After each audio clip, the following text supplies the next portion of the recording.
大家好，我係 Miss Wu 烏杏兒。最近好多網民平時喺直播間同埋留言區度點歌課金，讚我嘅歌聲好聽，音色好。首先我喺呢一度再次講聲多謝。有人話我而家好似楊千嬅，成個大笑姑婆咁樣，成日大笑，又話我適合唱楊千嬅嘅歌，連性格都好似楊千嬅咁。比起以前剃光頭、身形清秀、面露苦相嘅修行樣，而家嘅我確實係變咗。其實我真係好感激呢一個 YouTube 嘅 channel， 因為喺呢一度大家俾我嘅支持、點歌同埋鼓勵，真係幫咗我好多好多，陪我走過咗無數個低谷。如果我嘅笑聲能夠令你睇見一個經歷過網絡風暴摧殘、經歷過嚴重創傷嘅人，依然能活得自在、平安入睡，咁樣我願意繼續做呢個大笑姑婆。好多人問我，面對網絡上排山倒海嘅公審同埋惡言，你嘅定力究竟從何而來？呢一份定力並唔係我完成佛學碩士之後先至憑空擁有嘅。呢一顆嘅種子，早喺我讀中一嗰一年就由我媽咪親手種喺我心入面。嗰個時候我好細，面對同學之間嘅議論、排擠同埋誤解，我經常覺得無助、傷心難過。嗰一日黃昏，我媽咪就入去我嘅房間入面，溫柔咁同我講咗一個故事。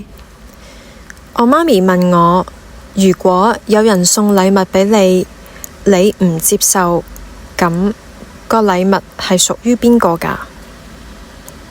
我思考咗一陣，跟住我就回答我媽咪，送禮物嗰個人咯。我媽咪之後又話，而家人哋講你，只要你唔接受，嗰啲說話又屬於邊個㗎？我又回答，屬於人哋嘅咯。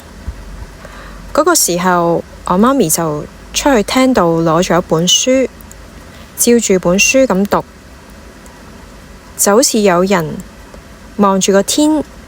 向天吐口水，口水吐唔到去個天度，反而就跌返落嚟，整到自己塊面，又好似逆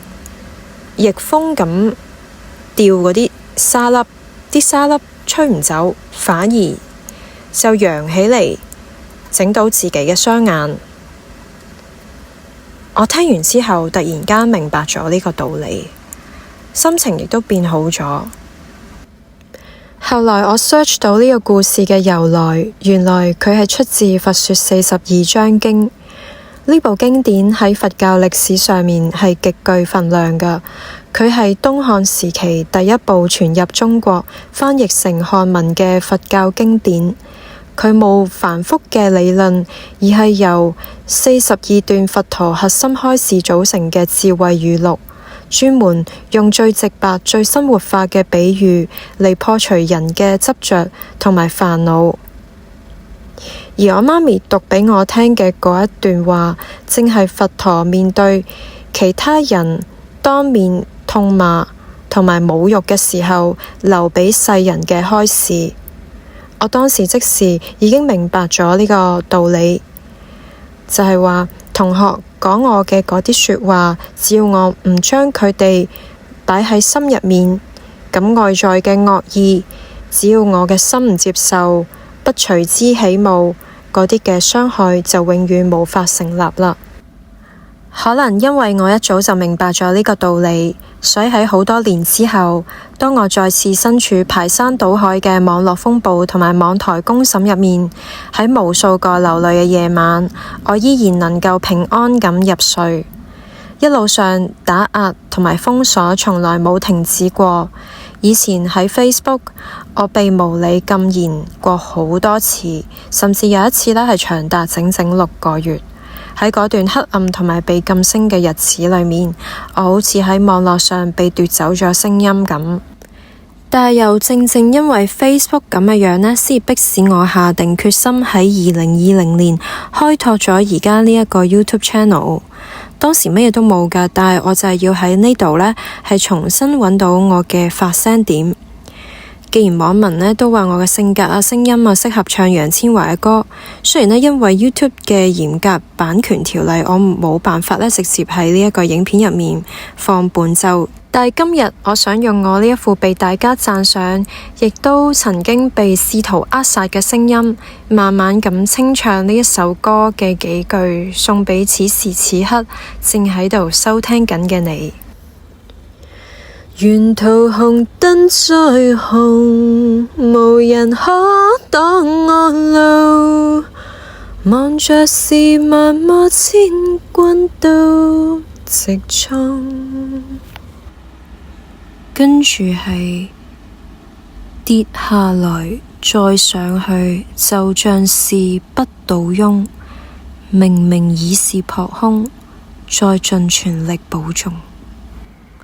跌下來再上去，就像是不倒翁，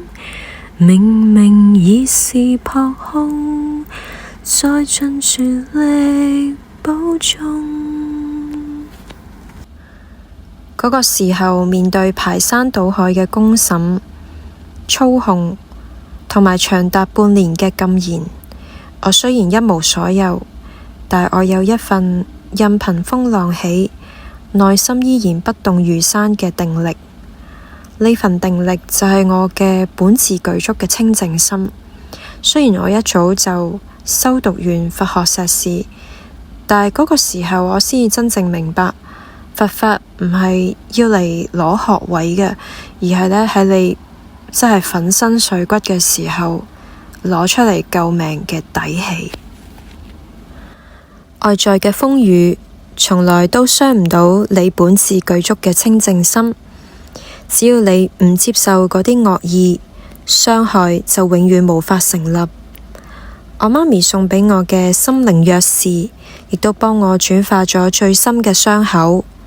喺未來嘅日子裏面，我會喺我嘅頻道繼續用呢副大家喜歡嘅聲音，安安靜靜咁喺呢一度陪伴住大家。今日我願意企喺呢一度，毫無保留咁將我嘅創傷同埋自導嘅心路歷程分享畀大家聽，並唔係為咗去控訴或者指責啲乜嘢，相反，我係希望透過我自己嘅經歷，將人類最美善嘅一面展示出嚟，就算喺經歷過最深嘅黑暗之後，我哋依然可以選擇溫柔，選擇慈悲，選擇去愛呢個世界。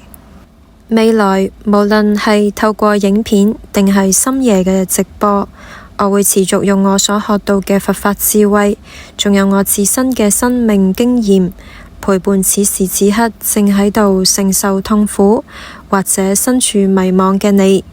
我希望呢個頻道可以成為大家喺嘈雜嘅網絡世界之中嘅一個定海神針，一處可以安心停泊嘅黃昏樹洞。我會繼續用我嘅文字同埋聲音陪伴大家一齊學習如何自導，如何喺呢一個風暴不斷嘅世界入面揾返自己內心嘅清靜同埋平安。多謝大家，我哋下期影片再見。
Avalokiतेश्वराय बोधिसत्त्वाय